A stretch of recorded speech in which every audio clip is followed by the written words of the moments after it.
Estoy tomando nota un poco de las personas ya conectadas. Bien. Bueno, está Ramiro, Guido, Gonzalo, Franco y después se sumará tal vez algún compañero más o, bueno, además Sebastián que nos acompaña. Gracias, Seba, por quedarte, por hacer de moderador.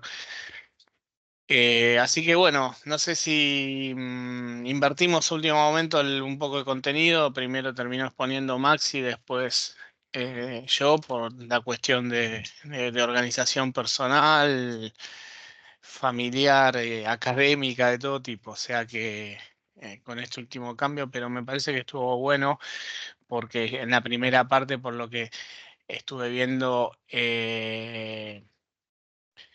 pudieron trabajar, o sea, sobre la parte ¿cómo se dice?, de planning, más allá de que no vieron los conceptos tradicionales o vieron nuevas tecnologías, por así decirlo, nuevas metodologías para todo lo que es la parte de PCP, muy interesante. Y creo que justamente lo que vamos a hacer acá es completar eso. eh, a través de la visión de la parte de producto, ¿no? O sea, eh, por eso Maxi tal vez les hable un poco de la parte de procesos, o en este caso todo lo que es la planificación. Yo también voy a tocar un poco el tema,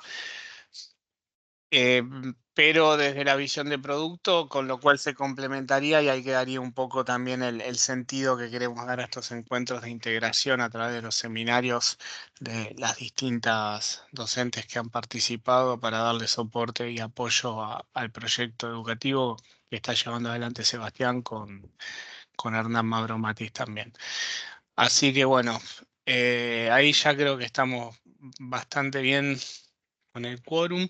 Yo lo que iba a hacer, iba a intentar conectar en paralelo la cámara, porque la computadora que tengo, que es la laboral, tiene la cámara rota, entonces no funciona. En ese sentido, igual cuando cada uno quiere interactuar, aunque encienda el micrófono, dé aviso si quiere levantar la mano o interactuar directamente, si quiere encender la cámara, mejor, un lujo. Y yo por lo pronto no voy a poder por el momento porque veo que acá el celular me pide la contraseña de coso de 2 pasos, así que no me voy a poner a hacer toda la autenticación, mejor vayamos arrancando. Bueno, veo que están casi todos, lo cual me alegra que podamos Ya puedes estar. arrancar tranquilo, Mauro. Sí, sí, sí, sí, sí. Así que vamos a empezar, bueno, compartiendo la pantalla. Como decía, vi en la reunión anterior, que vamos a cerrar este de acá. Vi en la reunión anterior que Maxi arrancó un poquito, Sebastián hacía el inicio para que se pueda presentar, así que buenas noches a todos y todas. Bueno, mi nombre es Mauro Vidal, para quienes no me conocen, ahí está, espero que sí. Pongo de nuevo porque a veces la parte de abajo se sale tapada, ahí está. Bueno, un poco por contarle lo más interesante en ese sentido, la última parte que es la que más compete. Em, Después de haber egresado a la Universidad de La Matanza, seguí capacitándome en diferentes casas de estudio y a partir del año pasado fui designado en una terna, o sea, en un concurso docente como coordinador de carrera, el cual es un cargo que me gusta desempeñar con orgullo y con signo de pertenencia a la universidad y también con la vocación de servicio que merece el puesto para con ustedes, para con los estudiantes, así que, y los docentes también. O sea que es una ardua labor trabajar justamente en equipo con un equipo tan grande de profesionales docentes y también de diferentes profesiones, abogados, licenciados, etcétera, y a la vez poder recibir y dar respuesta a la comunidad, o sea, a los intereses de la formación de nuevos recursos. Así que allí estoy dando una mano desde el año pasado. Previo a eso, o sea, cuando yo me egresé en el año 2010, ya a partir del 2011 ingresé a la docencia y bueno, un poco por la coordinación ya me corrí un poco del espacio aula para poder trabajar un poco más arriba Pero bueno, me invitó Sebastián y Hernán me participaron en esta oportunidad, así que un placer poder compartir hoy un tiempo con el espacio de integración tecnológica. Bien, en cuanto a la experiencia profesional, bueno, hice diferentes cuestiones. Eh, Ahí destaco, bueno, algunas fotos. En esa foto fue un viaje que hice a China, a proveedores en China continental en el 2012. Estuve en la planta de Fiat el año pasado, conozco diferentes terminales automotrices por la actividad que realizo en industria autopartista, junto con proveedores Tier 1, Tier 2, Tier 3, o sea, con diferentes que hoy vamos a hablar un poco de la cadena de suministro también. Y bueno, y también por el laburo actual es frecuente o tengo reuniones un par de veces al año, 2, 3 veces al año por lo menos en Brasil con diferentes miembros de NSG Group. Así que, bueno, y una de las cosas que no está, pero de trabajo justamente que me permitió viajar a China. Trabajé mucho, un par de años en Tierra del Fuego, no fijo ahí, sino que también iba a dar soporte justamente desde este tema que es la ingeniería de producto, cuando trabajaba ahí en la experiencia laboral que hice en BGH Sociedad Anónima entre 2011 y 2014. Yo trabajaba en la sección de ingeniería, específicamente en la línea de aires acondicionados. Y tenía que ir a dar soporte durante los hitos de lanzamiento de nuevos proyectos, que está todo relacionado y resumido de lo que vamos a poder hablar hoy. Y bueno, y la experiencia docente está ahí un poco marcado. Estuve aparte, bueno, me olvidé de incluirlo, trabajé también en la materia que Hernán también dicta, que es la emprendedorismo e innovación. Estuve también trabajando como ayudante en esa materia. Después en Industrias uno hago procesos industriales actualmente y bueno, y ahora como desde la coordinación. Bien.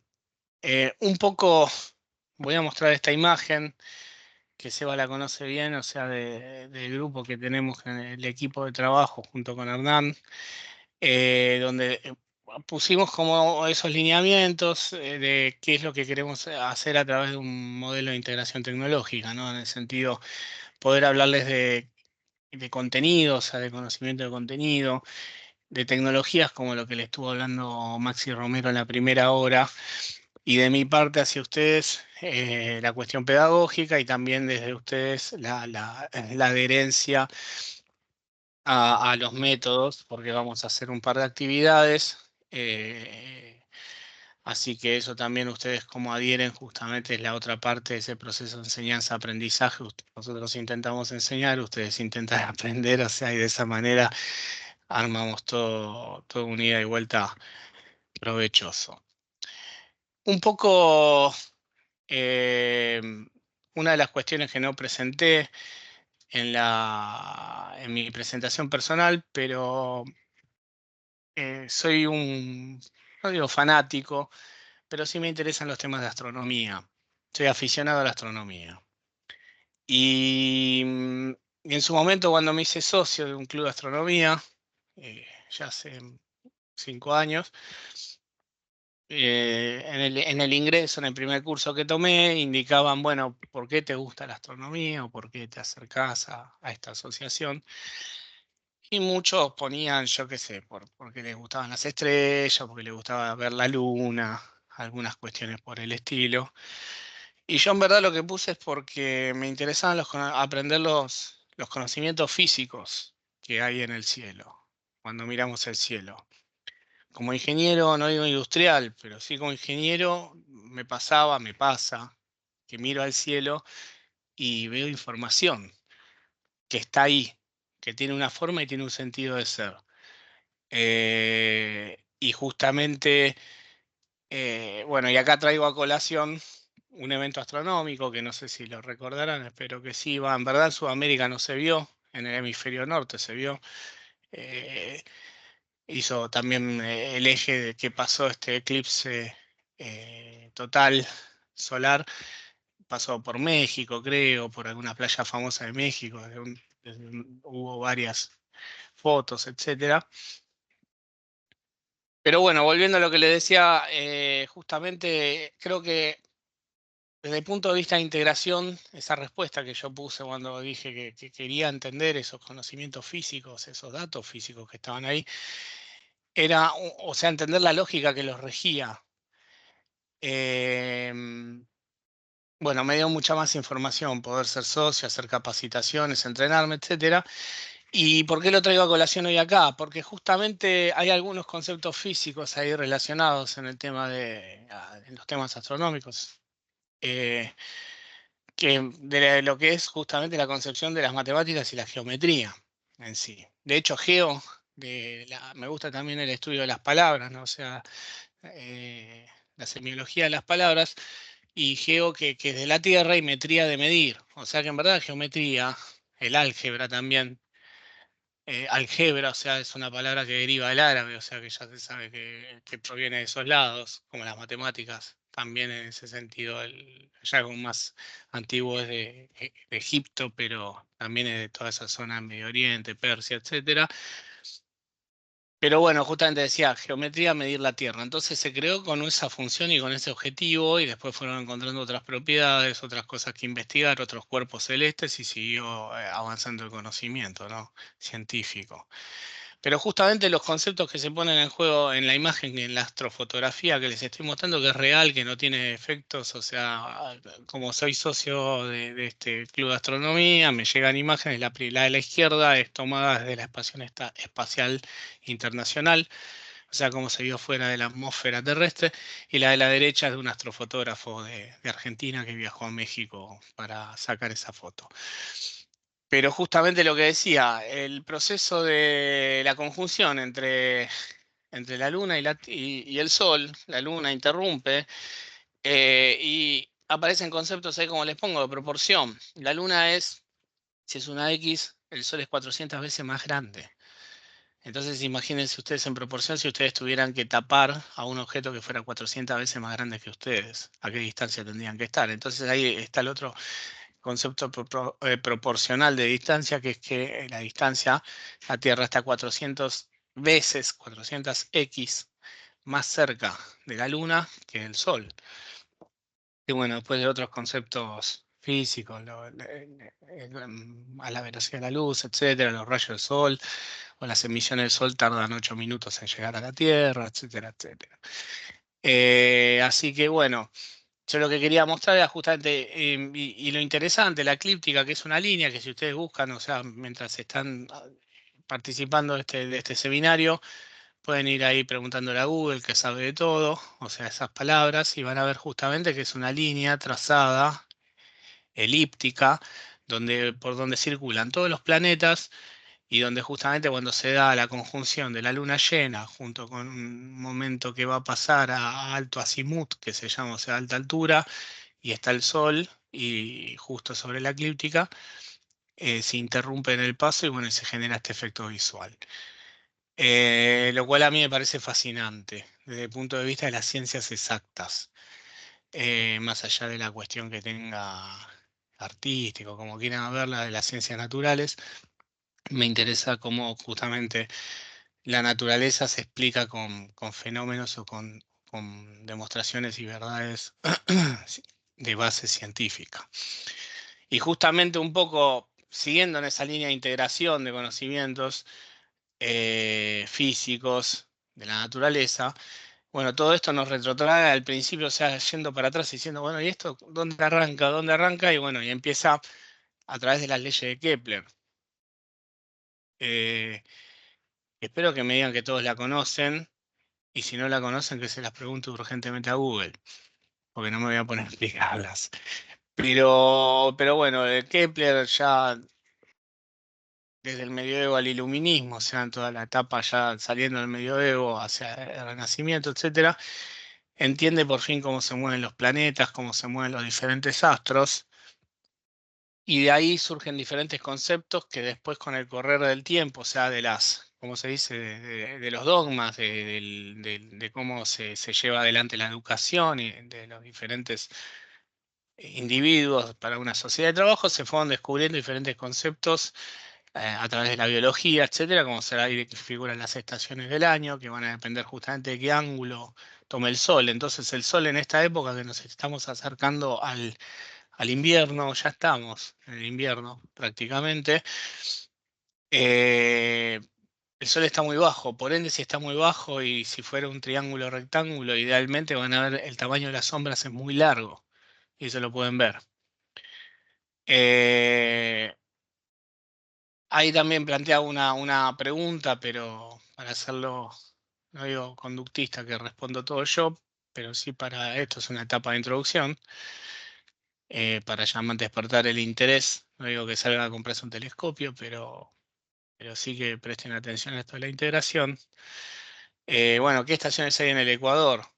Y bueno, en teoría ninguna, porque están justo en el centro donde va a darse el fenómeno de rotación, entonces siempre va a estar a la misma altura. Lo cual nos conlleva a pensar en los biomas, y esto un poco, bueno, lo nombraba en mi presentación académica después de haber terminado la carrera de grado, haber hecho otras certificaciones en educación, pedagógicas, de proyectos, etcétera. Finalmente hice un magíster en gestión ambiental. Por eso me interesa unir esos conceptos que tal vez no los tuve en la carrera de grado y que puedo transmitírselos a los nuevos estudiantes. Pero justamente aparece el concepto de biomas, o sea, de biología o de ecología, que son, bueno, de nuevo, pregúntenle a Google que es un bioma con exactitud, pero van a ver justamente son los tipos de paisajes, por así decirlo, desde el punto de vista paisajista. Entonces, si uno ve en la flechita que aparece justamente la latitud, eh, y están en la misma latitud, dos territorios, o sea, están a la misma altura, a la misma distancia del Ecuador, va a ver que los biomas son similares, o son los mismos, por decirlo así, porque están recibiendo la misma intensidad de sol, con el mismo ángulo, etcétera. Y eso es muy loco, porque nos da a entender de repente de divisiones territoriales que tenemos como ser geopolíticas, ¿no? Entonces uno piensa en la selva del Amazonas, por decir en el Ecuador, en la latitud menos 15, y de repente te vas a Tailandia o te vas a Vietnam, que es bastante lejos en Asia, pero descubrís que tiene la misma selva tailandesa, lo que sea, o de Vietnam. Y entonces uno que tal vez asocia con algo más cercano en Latinoamérica, el Amazonas, entiende decir, bueno, mirá, en Asia tiene ese cacho de selva en todo lo que era la antigua Indochina francesa. Y bueno, fue como que en Vietnam que Estados Unidos fue a pelear una guerra al medio del Amazonas, lo cual es terrible, ¿no? O sea, desde el punto de vista de cómo la naturaleza también impacta en un fenómeno social, ¿no? Y ahí creo que está mal escrito, no fue a propósito, pero salió así, terraplanismo, y bueno, no room for you, o también acá aplicamos inglés.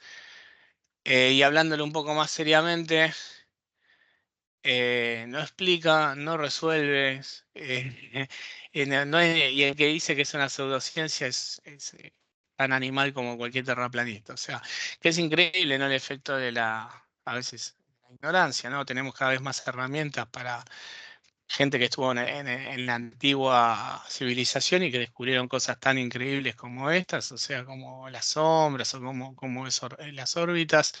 Y ahora teniendo toda la información que tenemos en el celular, hay gente que cree en el terraplanismo, es una cosa increíble. Así que bueno, creo que acá terminaba esta parte de introducción. No sé si hay alguna duda, consulta que quieran referir hasta acá. ¿Vamos bien? ¿Cómo Vamos, venimos? va Vamos, bien, profe, va profe. bien, Vamos, vamos vamos. bien. Cualquier participación, lo que quieran, avisan porque no estoy viendo la pantallita o interrumpen, bienvenido sea, porque la intención es que esto sea un aprendizaje constructivo entre todos y todas. Así que seguimos adelante, si les parece bien.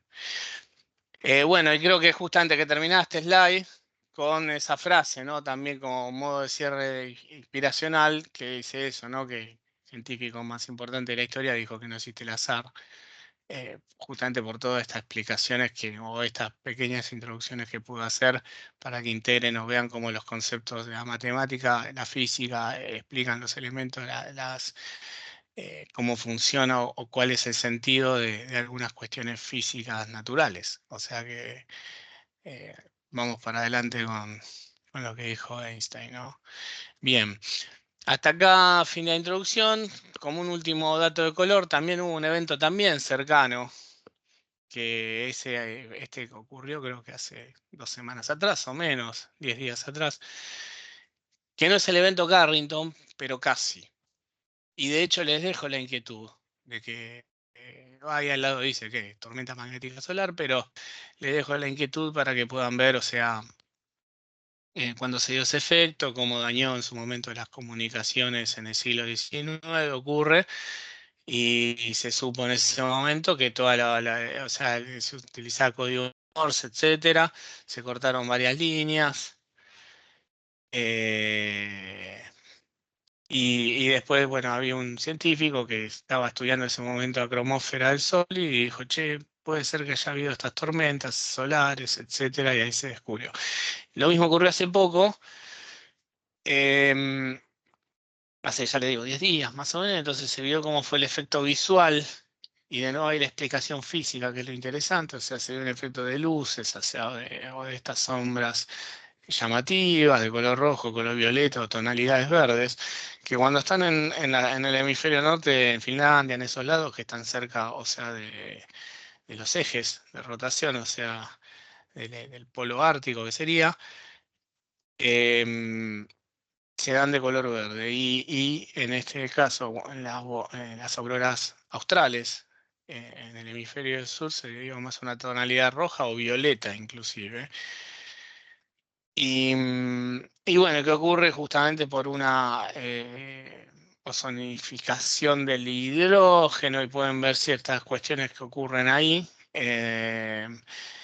A través de justamente se sabe, ya el ser humano entiende que parte de la energía que transmite el Sol como ondas electromagnéticas llegan y tienen y desvían el campo protectivo que tiene la Tierra también, o sea, porque la Tierra es como un gran imán. Se sabe que en la parte central hay mucho metal, o sea que tiene un dipolo magnético, y cuando ocurren estas grandes tormentas se corre ese eje electromagnético que tiene, o sea, la bobina que conformaría la Tierra en sí totalmente, se corre, se va corriendo, y ese efecto de ozonificación de las partículas en la estratosfera superior genera este efecto visual. Eh, bueno, acá ya tendría que preguntar dudas, consultas. Estamos un poco como el dinosaurio, arrancando de atrás para adelante, explicando cosas físicas. Esperamos llegar a buen destino, ahora sí, con las cosas puntuales que queremos ver, haciendo todo lo que aprendimos en la universidad, o sea, y mucho más que vamos a ver en las siguientes clases, como en las siguientes slides, cómo seguimos adelante obteniendo conocimiento. Un poco la explicación pedagógica de qué es lo que vamos a hacer. Bueno, arrancamos hasta acá, hasta las 20:10 fue la parte introductoria del encuentro. Eh, Ahí está un poco explicado a qué apuntamos del Seminario de Integración Tecnológica, por lo menos en el seminario del día de hoy, 22/05. Me gustaría hablarles justamente, ahí está a la derecha, lo que es el triple resultado que buscan las empresas, y esto estoy haciendo énfasis en diferentes materias que están tocando la temática, donde ya justamente decimos que las organizaciones no tienen que ser todas empresas que ganen plata, pueden ser ONGs, organizaciones gubernamentales, organizaciones civiles sin fines de lucro, etcétera, pero todas van a buscar un triple resultado: económico, social y medioambiental.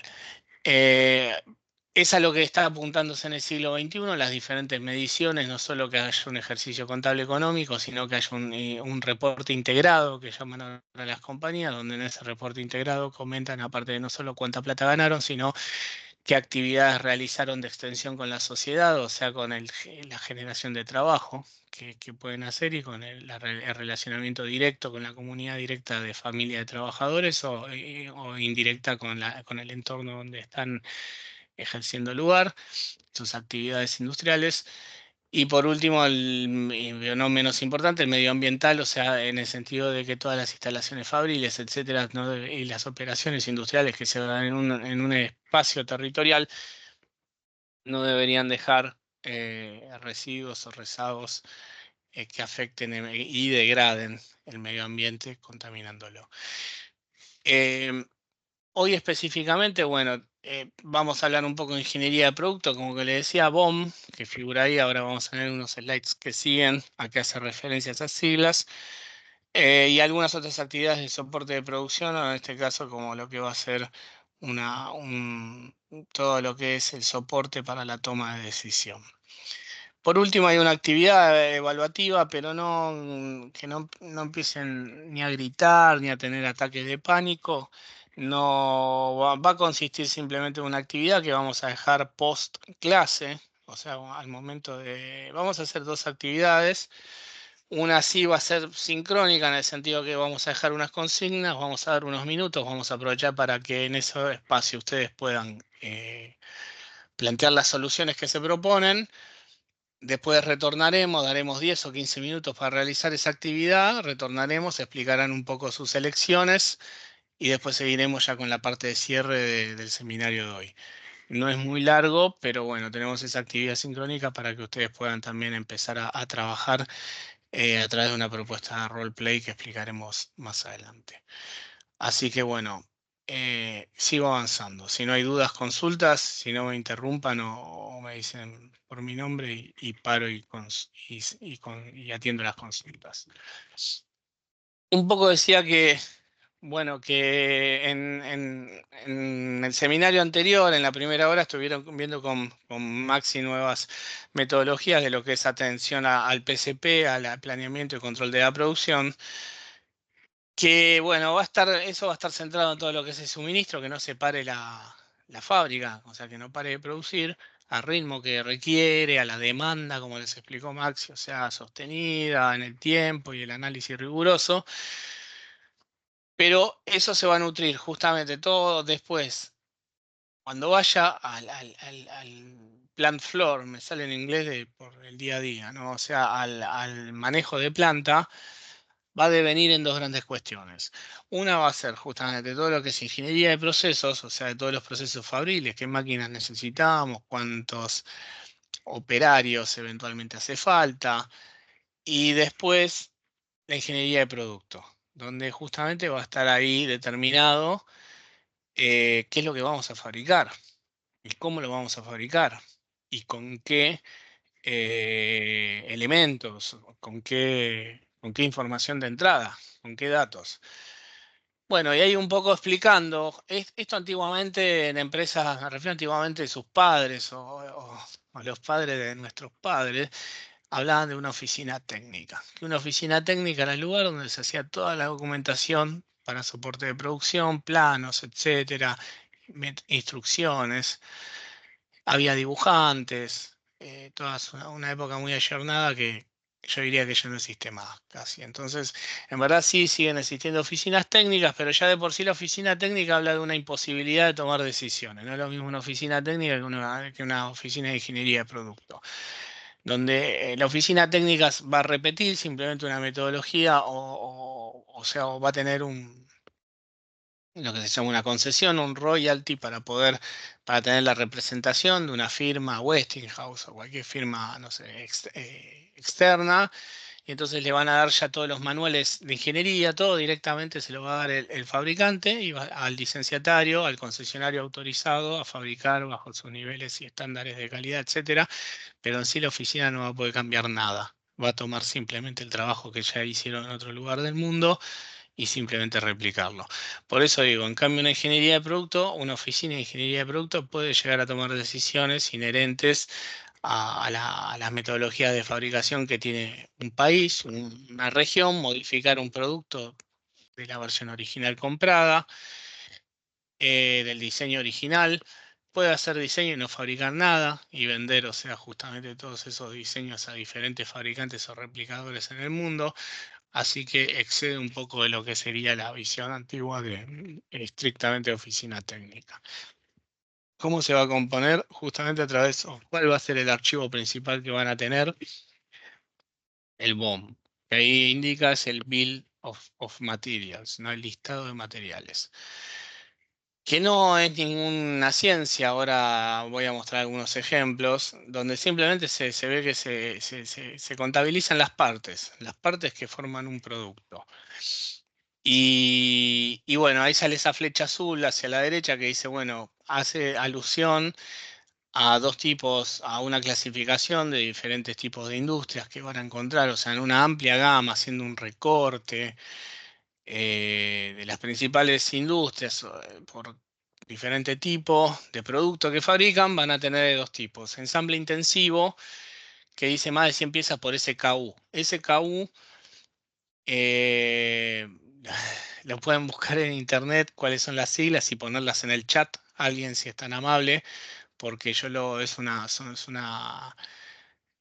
un acrónimo que utilizo hace muchos años que viene de la industria o de la cadena de retail, o sea, de la cadena de supermercadistas, donde cada SKU representa un código de barras, o sea, decir cada SKU es decir cada producto. Pero estrictamente no me acuerdo qué significa. La U es unit, eso no tenemos dudas, pero la serial code unit o algo por el estilo será. Si alguien lo quiere buscar y facilitar el conocimiento, aprendemos entre todos. Sí, es código de referencia, profe. Stock Keeping Unit.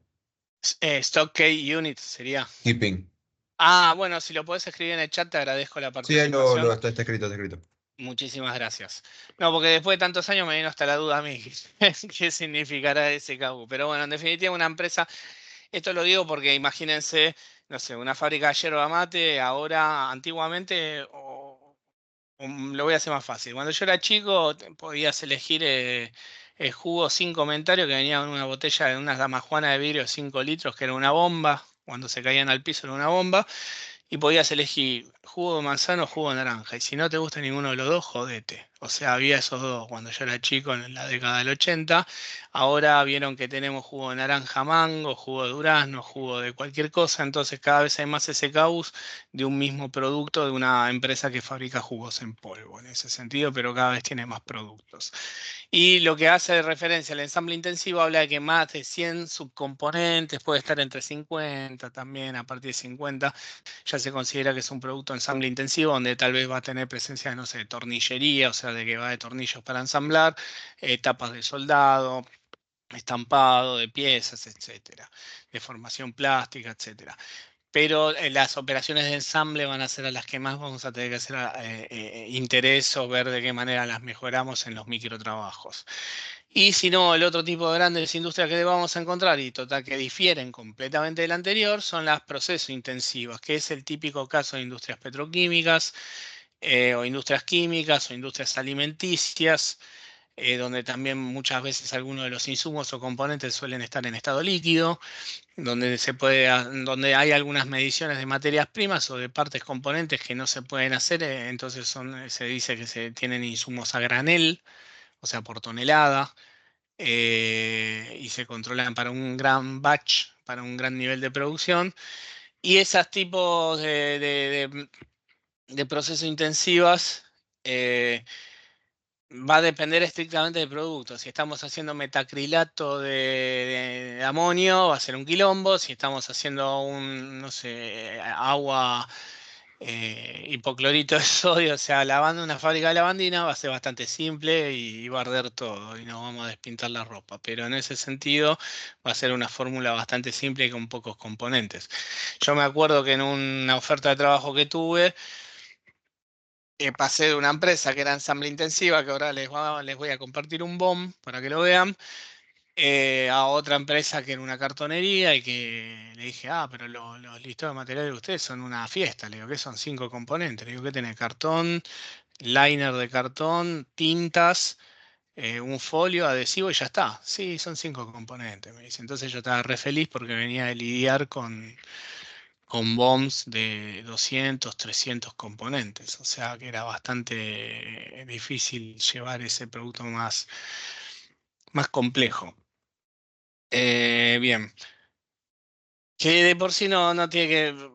Bueno, dije mal, no es complejo la palabra propiamente, porque complejo sería algo de alta tecnología. O sea, hoy día ya la línea blanca, un televisor tiene un montón de componentes, delicados algunos desde ya, pero en sí ya no se considera en sí un producto complejo, se considera un commodity tecnológico, un televisor. Entonces, la complejidad pasa por otras dificultades tecnológicas, más que por la cantidad de componentes que tiene. Hay productos que son fáciles de fabricar, como un microondas, pero bueno, no dejan de tener 200 componentes.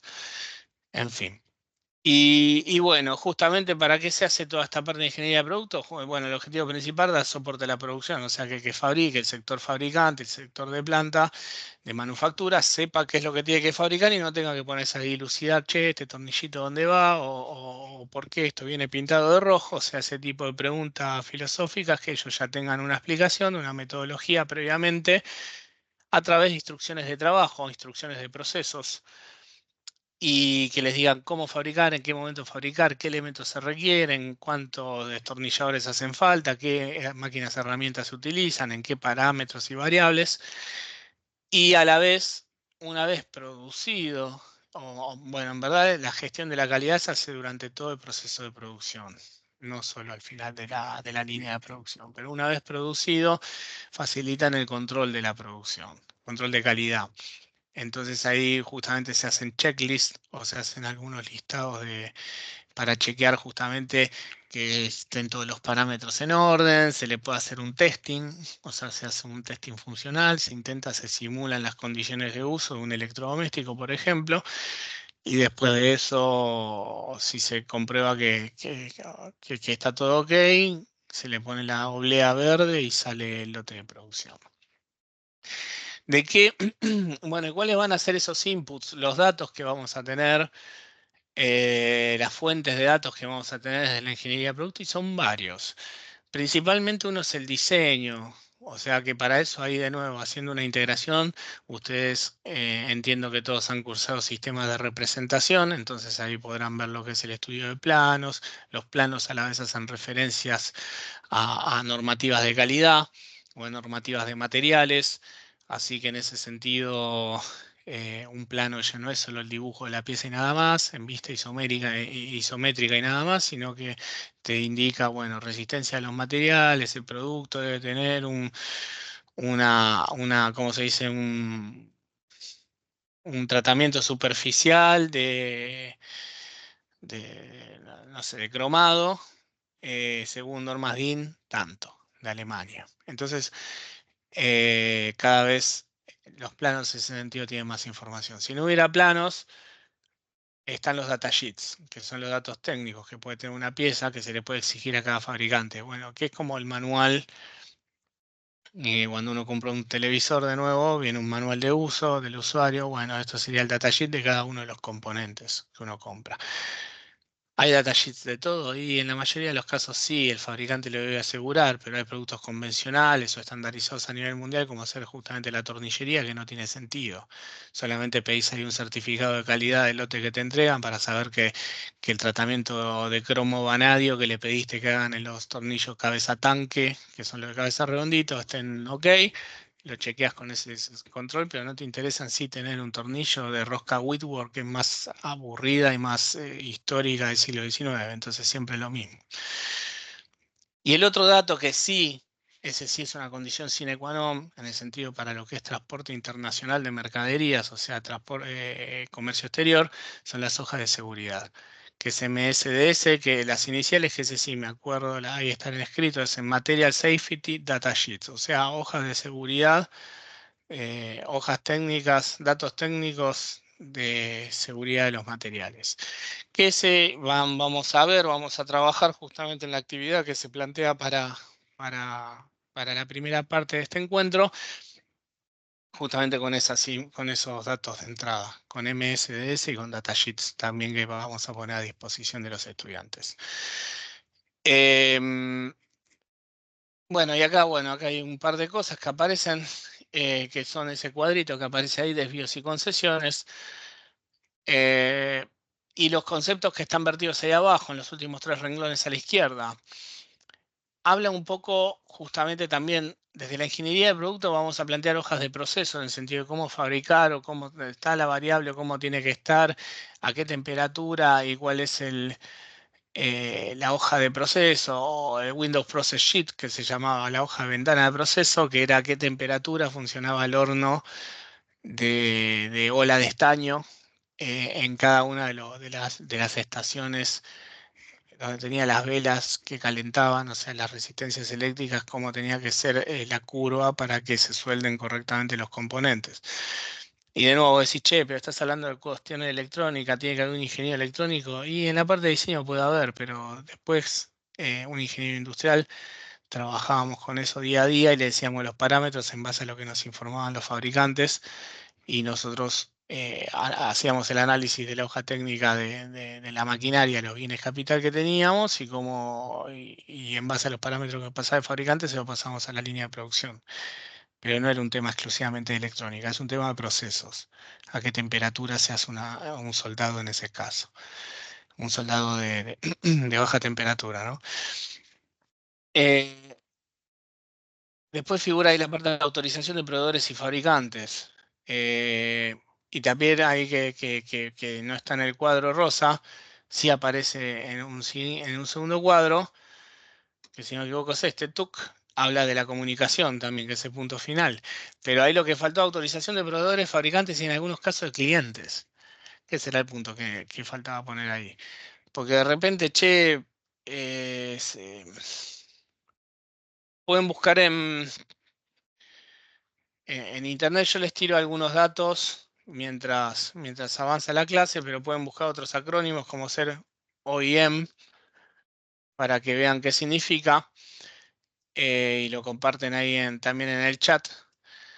Qué significa esa terminología, pero lo que les decía, así para revelarle, a veces el fabricante o sea, el dueño de una marca no es el tipo que lo fabrica, sino que el dueño de la marca lo manda a fabricar a otro lado. ¿Por qué? Porque al dueño de Garbarino o de Frávega no le interesa tener una fábrica de lavarropas.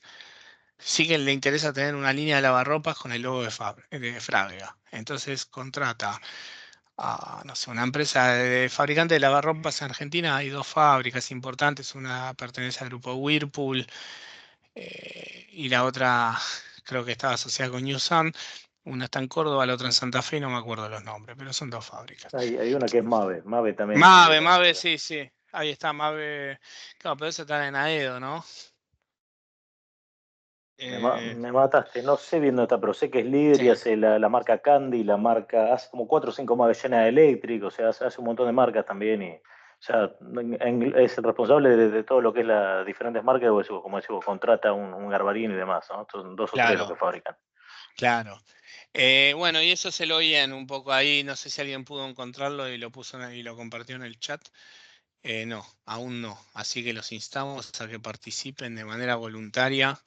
Después empezamos a preguntar por nombre y apellido. No, lo digo en chiste, ¿no? Pero ahí está esa referencia a empresa fabricante de sí, Original Equipment Manufacturer sería, entiendo en inglés. O sea, fabricante de equipo original o manufactura original, fabricante original. Ahí, claro, Ford emplea parabrisas de PPG, que es un OEM. Original Equipment Manufacturer, exactamente. Entonces, justamente a veces la toma de decisiones a eso hace referencia al tema de la autorización de proveedores y fabricantes. A veces el fabricante no es el mismo que diseñó el producto, entonces le tiene que decir a su proveedor, al que le vendió el kit para armar, decirle, che, esta manguera vino rota, la puedo reemplazar por esta otra. Lo que pasa es que esta manguera que me mandaste es de poliéster y yo la consigo en polipropileno. Y entonces ahí es donde empieza una discusión técnica, el fabricante dice, no, pero mira, polipropileno no, porque si, es higrofóbico, entonces eso no te va a andar bien, puede llegar a generar olores de humedad, etcétera, y se genera toda una discusión y se autorizan o no esas concesiones y desvíos. El desvío habla de un parámetro de calidad que no se cumplió, o que se incumplió, mejor dicho. Y las concesiones es algo como, uy, che, no lo vamos a cumplir, pero no es tan importante, podríamos dejarlo pasar. ¿Te parece si autorizamos este batch de producción con esta concesión? Y bueno, y se autoriza con un valor parcial, no se alcanzó los 20 newton fuerza, por decir una cuestión, pero se alcanzó 17,5, 18, está asegurado el 80%, dale que va, el 90%, mejor dicho. Pero lo que hace referencia a ese cuadro rosa dice justamente la toma de decisión y la autorización que requerimos en esos casos, porque muchas veces lo que les va a pasar a ustedes trabajando como profesionales de ingeniería, es que no van a tener la toma de decisión final de qué hacer. O sea, ustedes a veces descubren el defecto. O trabajan en calidad y dicen, che, esto vino ensamblado todo al revés, o nada, faltó poner este pituto, ¿qué hacemos? Entonces ahí es donde ustedes recurren a una gerencia correspondiente que les diga que tome esa decisión. Entonces justamente eso es lo que vamos a laburar, que ahí aparece, creo que tendría que aparecer un cuadro azul, si toca. A ver, ahí está con una actividad que vamos a plantear y vamos a ver un ratito. Yo ahora la voy a explicar y va a quedar a ustedes para que la hagan de manera individual en sus casas sincrónica y en unos minutos hacemos como un pequeño break y ya nos encontramos después para hacer una puesta en común. Pero un poco retomando y que está también relacionado con la actividad que vamos a hacer, o sea, el cuadro ese medio amarillo o vermellón dice justamente que va a devenir en una comunicación. Comunicación a veces, o sea, los desvíos y las cosas que se incumplen a veces en ingeniería de producto.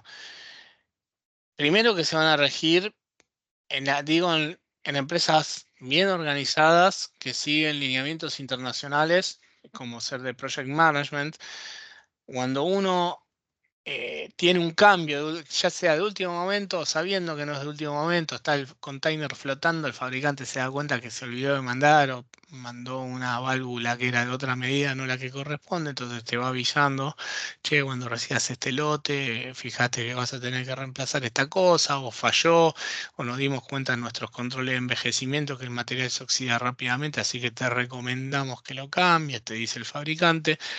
Entonces se dispara lo que es un PCM, Process Change Management, o sea, todo el manejo de lo que es el proceso de cambio. Porque no es, listo, se enteró Tito, o se enteró López Celeta Ramiro, bueno, que está en su puesto de trabajo feliz y contento y se entera de repente que tiene 10.000 equipos que le están llegando para fabricar en serie, al final tienen una medida de rosca que no es la adecuada. Entonces, para que no caiga todo en la presión del pobre López Celeta, entonces en definitiva tiene que estar enterado todos los jefes, las gerencias y en algunos casos eventualmente si la afección o el impacto puede llegar al cliente, también tiene que estar comunicado al cliente de que se va a incumplir o se va a fallar, ya sea con una tasa de entrega o con una falla de un vicio. Obviamente uno no autoriza como ingeniero vicios de producción, pero a veces puede ser o que no se descubra, que eso es lo peor que puede pasar, o que se descubra y ante el descubrimiento, ante la realización, tenemos que informarlo. Lo cual conlleva de nuevo, según ese proceso, PCM, dos tipos de comunicaciones. Una interna que es dentro de la empresa. Bueno, ¿qué sectores tienen que estar todos informados? Desde ingeniería de producto, nosotros de la oficina de ingeniería, cuando trabajaba en esta empresa dando soporte de Tierra del Fuego, le mandábamos información a la oficina de ingeniería de planta y a todos los jefes y a los jefes de control de calidad, etcétera, sobre alguna variable que hayamos encontrado que no era la que correspondía. Eso es comunicación interna dentro de la empresa, que ahí se incluyen datos tal vez que pueden ser considerados sensibles, pero que necesitamos que todos lo sepan, obviamente aclarando que no se tienen que filtrar, no tiene que enterarse el cliente o el consumidor final de X circunstancia. Y la más difícil tal vez es justamente la comunicación externa, cuando hay clientes directamente afectados, le tenemos que decir, che, la pifiamos con esto, pero una de dos, o no rechazás el producto y te pones 3 meses de espera hasta que te haga un nuevo lote, o lo aceptás como está y yo te voy a dar un soporte garantizado. Todo esto desde la visión e integrando herramientas de calidad que ustedes hayan visto de gestión de la calidad, sabemos que cuando resulta, les pregunto al curso, ¿cuándo resulta más cara hacer una gestión de la calidad? ¿En un descubrimiento temprano o en un descubrimiento tardío cuando ya el producto está en la calle, etcétera? El costo más alto es cuando llega el cliente. Claro. Cuando ya está, exactamente, cuando ya está el cliente o está directamente en la cadena de distribución. Entonces uno tiene que hacer ahí lo que se llama un recall, ¿no? Un rellamado o retirar todos los productos del mercado, lo cual tiene un costo altísimo de calidad. siempre que se descubra tempranamente dentro de la fábrica, mejor. Si es mientras está en camino de la fábrica del fabricante al cliente, bueno, todavía estamos a tiempo de solucionar. Si ya lo tiene el cliente, ya estamos jodidos, y si encima ya lo tiene el consumidor final, estamos recontra jodidos ahí.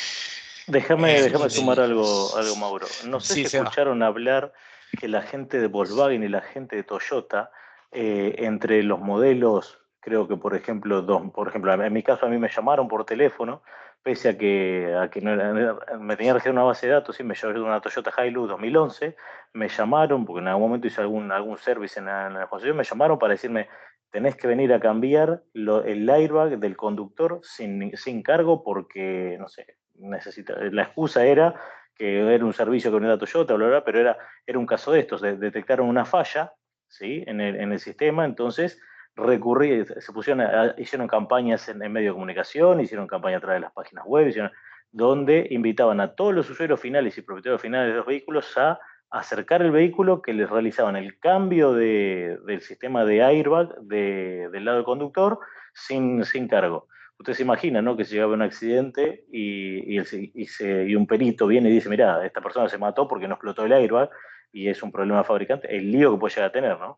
Bueno, este tipo de cosas también la gente de Volkswagen se ve que compartían proveedores, ¿sí? En lo que es los sistemas de airbag, y se encargaron de reclutar a toda la gente y todos los que tenían vehículos que tenían ese modelo de airbag, y los invitaban a cambiar todo el equipo. No sé si escucharon hablar de eso, les pasó eso si tienen un modelo. Pero bueno, quería sumar eso, Mauro, Sí, nada sí, más. me pasó. Sí, no sé si alguien más quiere sumar algún otro comentario, alguna experiencia personal también de su conocimiento. No, el caso conocido Una es el parecida Fiat al del Toro profe también. también.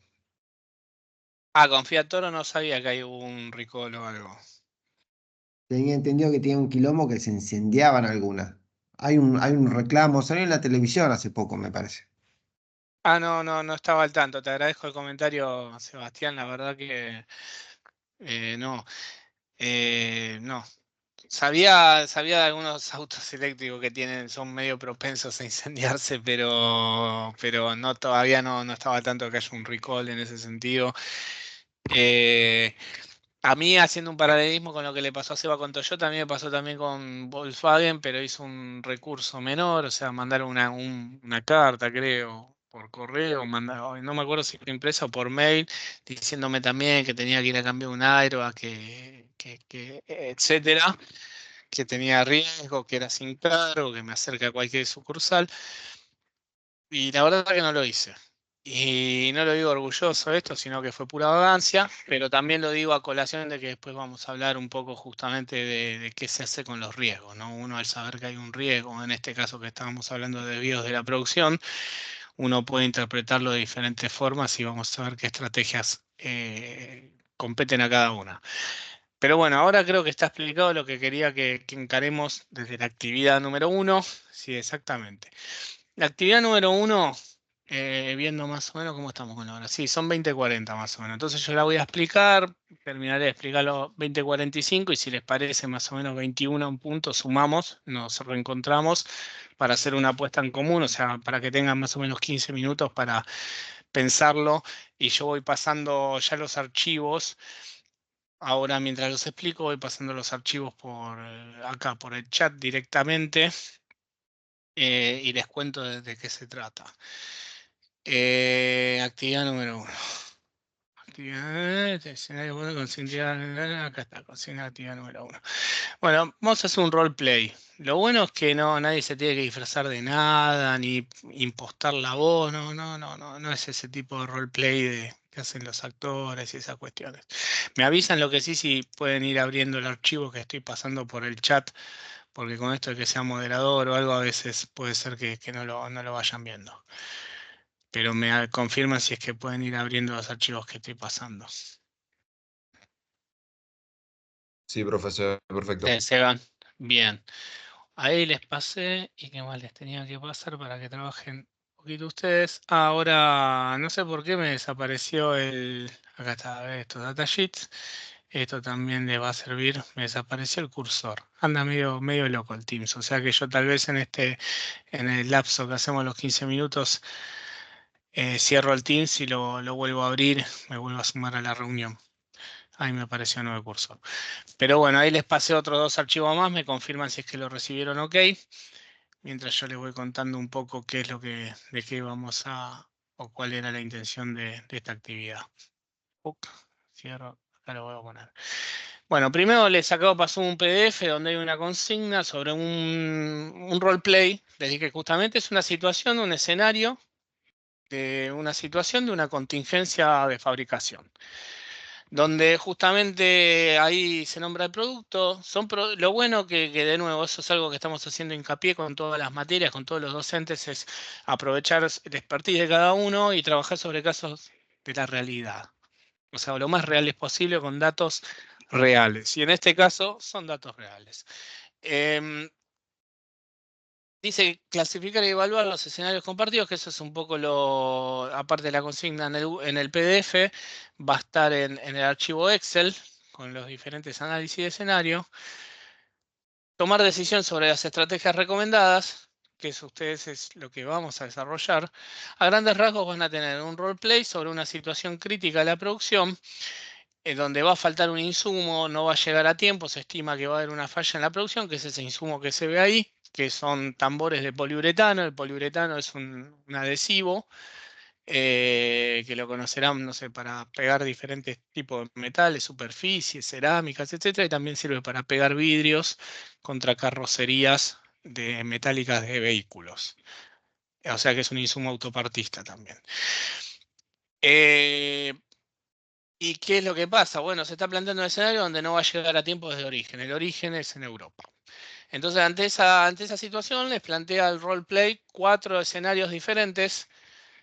Les pido que los piensen, les pido que analicen cada uno y que del 1 al 4 clasifiquen cuál se debería hacer al menor, al cuarto, que tal vez el cuarto debería ser el que no se debería hacer. O sea, la última opción sería la opción que hasta podrían, en vez de ponerle un número 4, podrían ponerle un número, una palabra no. O sea, o no tomaría esa decisión. Y un poco lo que va a quedar como para resolver y que lo discutamos cuando volvemos es el sexto punto, o sea, tener en claro los motivos que justifican su decisión para argumentar consecuentemente cuando recabemos sus respuestas. Ahí decía que me lo pueden enviar por mail. También lo que pueden hacer si quieren es directamente pegar el Excel, guardarlo con su nombre, con su apellido y pegarlo directamente en el chat de vuelta y yo lo voy abriendo en la pantalla cuando hablamos, o si no, lo pueden enviar por correo. Esto como primera actividad. Así que bueno, y vamos en esta actividad, de nuevo, van a un roleplay porque estamos simulando una situación, un caso de estudio, y estamos trabajando un poco también el criterio para la toma de decisión. ¿Dudas, consultas?